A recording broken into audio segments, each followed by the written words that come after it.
Is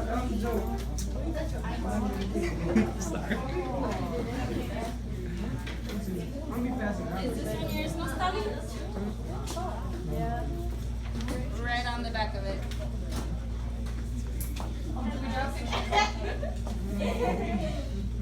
I put your other one on the back. Maybe we looked at last class.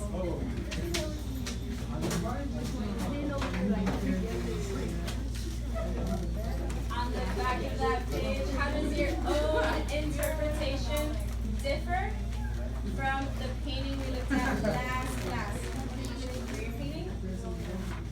Or the painting that we looked at? Yeah.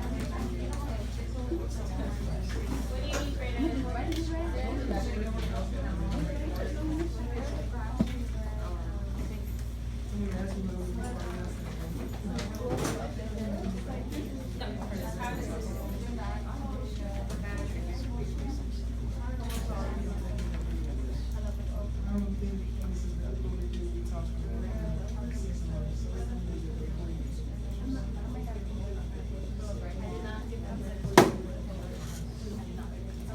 Right now it is 57. I'm going to give you guys 3 more minutes. Tell me how it differs, or if it does not differ, tell me what are the similarities between your own painting and the painting we looked at last class. I'm going to put it up on the Promethean just to jog your memory.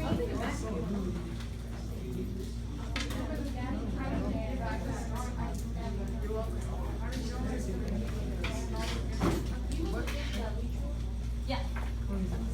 So, what are the differences between your picture and the picture we looked at last class?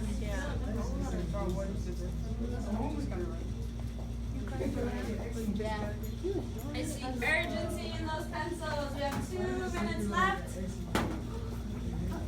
Give me complete, rich academic sentences.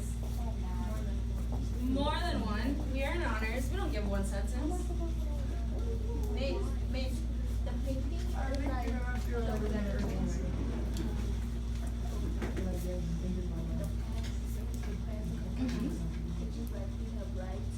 Yeah. So how is this interpretation? At least with quality, did you talk about that in your painting? There you go.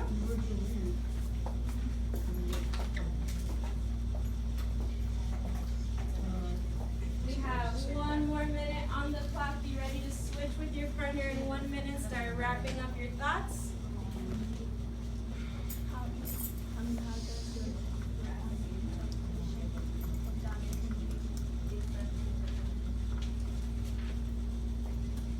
Give your response one last read through. Before we switch, I still see some pencils moving. Keep it out.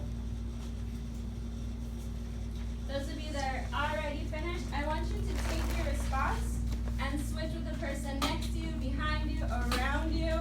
My partners, you are going to read your person's response, and then right underneath that, I agree because blank, or I disagree because blank.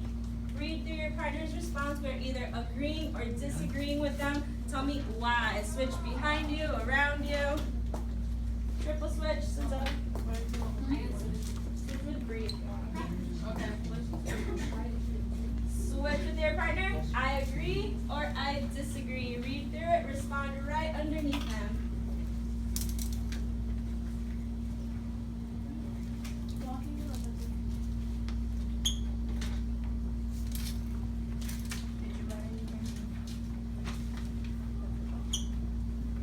I'm going to give you 2 minutes to read through their response. I agree or I disagree. You're going to switch with Kai? Okay, finish fast. Go, go, go.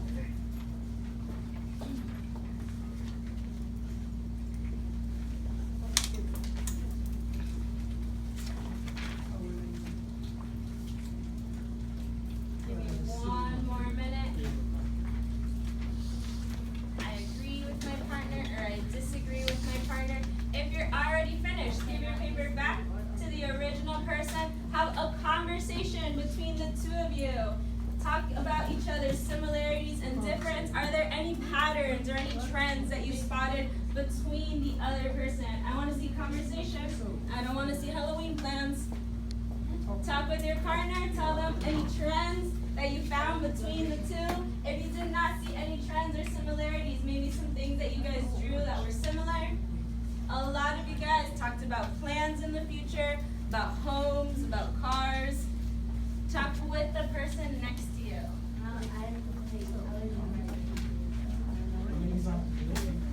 Just one basically use That's right.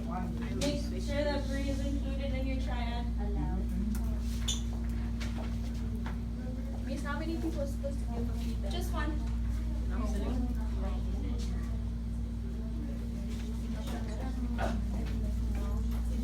Partner? Okay, you're waiting on your partner? Yes, sir. Yep. I know we got cut short because everyone was. Yep.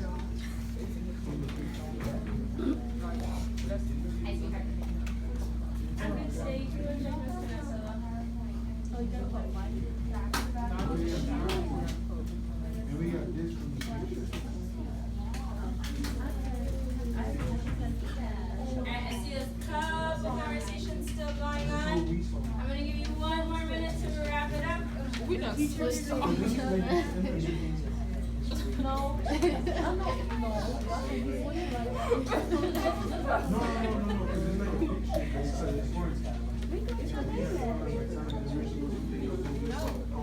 No, I did that one. She checked mine. Yeah. Alright guys, let me get eyes, ears, smiles. Good. So today we're going to be finishing up our U.S. history timeline that we started on early release, and we're going to continue to look at the American Dream painting. Just like last class, our focus is still going to be to determine the central idea. Central idea is the same thing as what? Main idea. Good. The same thing. The central idea or main idea of that painting. By the end of class today, we're going to answer our CER squared on the back, where we're going to determine the central idea of the American Dream painting, and we're going to talk about all those historical details that we're mapping out on our timeline, how all of these details help to develop that main idea. So I want you guys to flip back to your timeline. Flip. We left off on number 4. Have we done American Revolution yet? No. 1, 2, 3. Yeah. We didn't do number 4. We left off right here.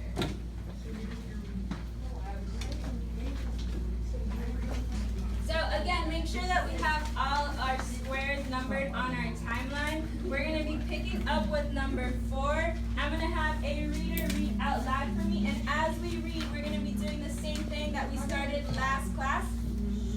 My ladies in the back. As we read, we're going to make sure that we read this paragraph and we pick out those key details in order to include in our summary. Let me get a victim/volunteer. Let me get China. Can you read for me, Shanada? Read the title for me and then this first paragraph. Okay. The establishment of democracy and the rise of capitalism. Beautiful. Capitalism is an economic system characterized by private ownership of goods, investment made by private decisions, and by production and the distribution of goods that are determined by competition in a free market. Good. So after the American Revolution, we start to develop our own government, and with that comes the development of our economy, which is a capitalistic economy. From this section right here, what are the key details that we're going to put into our own words? Capitalism. Good. So we're going to make sure that we summarize capitalism, put it into our own words. What were you saying to him? Democracy. So we're going to talk about capitalism, democracy, and how those two tie together. Let me get another reader to read for me this bottom section. This means, Celeste, read this means for me. This means there are many privately owned businesses that can be in competition with each other with similar products and pricing. Think fast food. The government's role as a democratic nation is simply to protect individual rights. Beautiful, thank you. So if I think about this, if I'm going into the supermarket and I want to buy chips, how many different kinds of chips do I have? Many. A lot, right? What if I really want salt and vinegar chips? How many chips do I have? One. Few. More than one? Many. You have Many, right? How do I decide which chip I like the most? What do I do? By price. brand. I buy it, right? So based off the price, I pick the one that's cheapest or the one that I like the most and I buy it. When I buy that chip, how am I supporting that company? What am I doing? Giving them your buying your product. Buying their product, giving them their money. Your Good. vote. It's basically like your voting. Ooh, I like that. So let's tie that together. How is democracy and capitalism, how are those two similar, Diana? How do we vote for president? You vote. You put in your like Ballot. thing. Yeah, you put in your vote. You put in your vote, and then who's the person that wins? That person. The person that has the most what?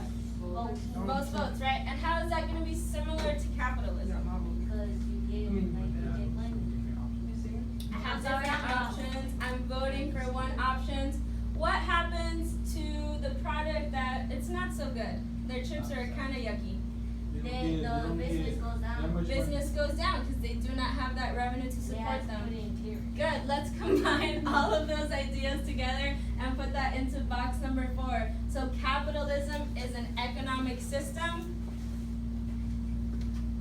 Describe for me in that box, after you put capitalism is an economic system, how I show my support for the businesses that I like. Capitalism is an economic system, and finish off that sentence by telling me how you support the businesses that you like. In capitalism, we have privately owned businesses. That means that one individual or a group of people owns a business and not our government. Remember, only the most important things. We have limited amount of space. Be ready to share. I'm going to pick on one of you.